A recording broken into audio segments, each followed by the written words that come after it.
Ou a gente tem que ficar mais forte e melhorar e se adaptar a tudo isso. Não, eu continuo com o meu barco desse jeito, ó, cara. Casco de madeira, não, cara, mas tem resina, não, mas tem um metal, não, você pode colocar mais uma pá aqui para remar, você pode melhorar o teu motor, você pode melhorar isso. Não, é assim. Chega uma hora que a onda leva. Esse lance de se entender, cara, por exemplo, você falou assim, o meu pai era assim, eu sou assim. Isso prejudica muito, né? Um exemplo, uma herança de algo daquilo que você tem que entender que você precisa soltar isso.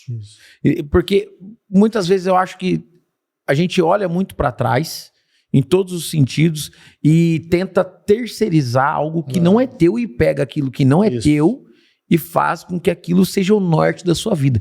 Isso é um risco também para aquilo que você está querendo construir daqui para frente, não é? Isso. Vamos pegar uma metáfora de uma cortina de fumaça. Imagina ela assim, né? Quando a pessoa não trabalhou essas coisas todas e da relação sistêmica da família, infelizmente, e isso é sensacional, assim, quando a pessoa não parou para olhar isso, às vezes, até por uma ordem de amor, a gente acaba replicando, né, continuando comportamentos dos nossos criadores, tá? Então, quando a gente fala pai e mãe, são as pessoas que representam pai e mãe. Às vezes é uma avó, às vezes é um primo, enfim, tá tudo certo. E às vezes por uma ordem de amor você acaba fazendo exatamente o que aquela pessoa fez, mas inconsciente. Então assim, uma forma, vamos dar um exemplo aqui de, acho que um exemplo um pouco mais forte. Eu sei de mas muita gente que é fumante, ou é viciado em jogo, ou é viciado em pornografia, ou em traição, porque consciente ou inconscientemente faz exatamente os mesmos atos dos criadores. Se ele ainda não entendeu, às vezes que ele está... lembra que eu falei invertido? Às vezes num formato ele está repetindo o ato daqueles lá e fazendo igual. O detalhe é que os nossos criadores têm coisas positivas e negativas.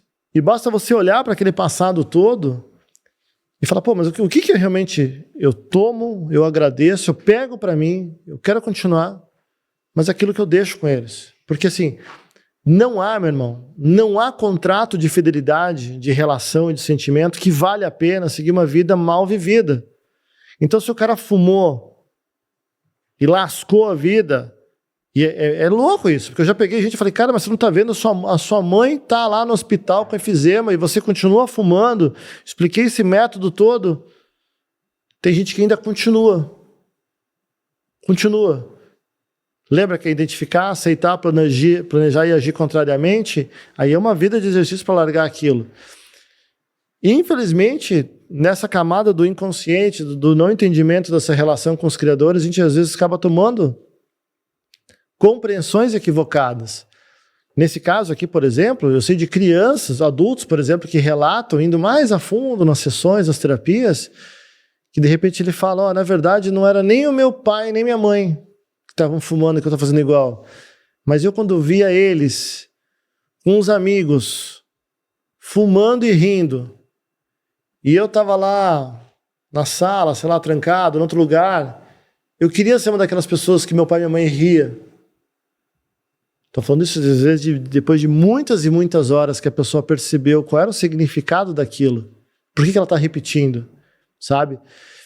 E lógico que isso leva um tempo, mas é importante olhar e começar a perceber, para você ser realmente um ser humano melhor e largar. O que é bom eu tomo, eu pego, eu faço, mas o que não é, deixa lá. Deixa lá. E como eu falei, né, às vezes não é 48 horas, às vezes leva muitos meses, anos. Né? Existem autores que falam que é uma vida inteira, dependendo do que for. A galera que é de outras áreas, assim, os espíritas vão falar então que são vidas. É outra história. Mas na gente aqui, assim, assumir o compromisso e eu quero fazer diferente. E quando que chega a que momento que você acredita que isso vai bater no cara? No sentido de falar, eu acho que eu preciso mudar isso aí. Ou isso... Tipo, existe uma outra forma dele ter essa virada de chave sem ter uma circunstância ou um fato que faça ele ter essa mudança? Então, a nossa área é muito enfática nisso. Ela diz que a gente aprende em 3 formatos. Ou alto impacto emocional, ou repetição, ou os dois juntos, né? São 3 formatos. Vulgarmente falando, é pela dor ou pelo amor, ou os dois juntos. Os métodos que eu trabalho, eles procuram mostrar um pouco de tudo isso. Então, quando você se permite investir tantos dias, tantas horas em trabalhos sérios, que realmente buscam uma seriedade, finais de semana, você pode ter essa dádiva aí. Mas, infelizmente ou não, você sabe que o amor é legal, mas nem muita gente entende pelo amor. Quantas vezes você falou pro seu filho, cara, não faz assim, não faz assim, não faz assim, que você vai tomar um choque na tomada, cara. E falou, e de repente ele fala, bzz. E aí ele aprendeu. Tomou um chocaço. E você pode ver, você também. Quantas coisas seu pai e sua mãe falaram, né? Então, assim, dá uma adiantada nas coisas. Eu falo assim, esses métodos que eu não conhecia foram a partir dos 40 anos, assim, sabe? Se eu tivesse conhecido algumas dessas coisas mais cedo... justamente... Lembra quando eu te falei no começo? Se a gente conseguisse, de alguma maneira... eu lembrei a palavra depois, agora eu vou falar. Sobre a maturidade antecipada, cara. Muita coisa mudaria. Porque se eu pensasse assim... Acho que isso deve acontecer com uma grande galera, assim, tipo... Com certeza. Cara, se eu tivesse a minha cabeça de hoje, quando eu tinha 26 anos, tá ligado? Não, mas eu vou comecei diferente, cara. Mas eu vou te assustar mais ainda, cara. Olha só. Os últimos estudos da OMS, eles colocam que o cérebro, enfim, a pessoa ainda é adolescente até os quase 30 anos. Eu acredito.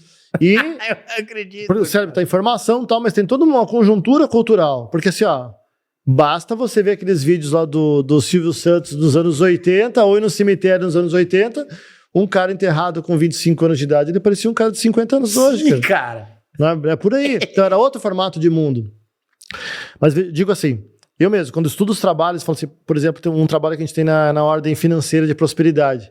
Eu falo, puta, cara, se eu tivesse estudado isso com 18 anos, sério, olha a quantidade de erros que eu não teria se eu tivesse trabalhado tal e tal questão, né? Eu vejo muitas vezes, assim, pais como, né, você e a sua esposa, seus filhos vão ter uma idade, você vai querer colocar, mas às vezes o guri não quer. Ele vai até, mas às vezes vai amarrado, não tá com vontade. Então tem uma frase, irmão, que a gente sempre usa assim, você, pô, mas pra quem quer? Qual é a hora? É pra quem quer e na hora que quer. É muito doido isso. Tem o cara que vai falar, cara, e às vezes ele vai ter que sofrer um estressor muito grande pra falar, opa, a coisa não tá certa aqui. Porque vamos lá. O cara tá fumando vape, e você fala, você mostra o estudo, você não sei o quê, 4 vezes pior. Não. A hora que ele vai no hospital, que tá lá saindo pulmão lá pela orelha, aí ele, opa, vou começar a tomar cuidado. E às vezes nem assim, hein? O cara vai ter que fazer 1, 2, 10 vezes. Ele falou, opa, vou parar. Tem gente que leva tempo. É o mapa fixo. Tem cara que já entende no começo. E já começa a fazer o dever de casa. Preços, né? É que tem muita coisa, quando a gente pensa de viver, não só viver pelo prazer e pela dor, né? Ou pela dor. Como que funciona isso? A pessoa que vive pelo prazer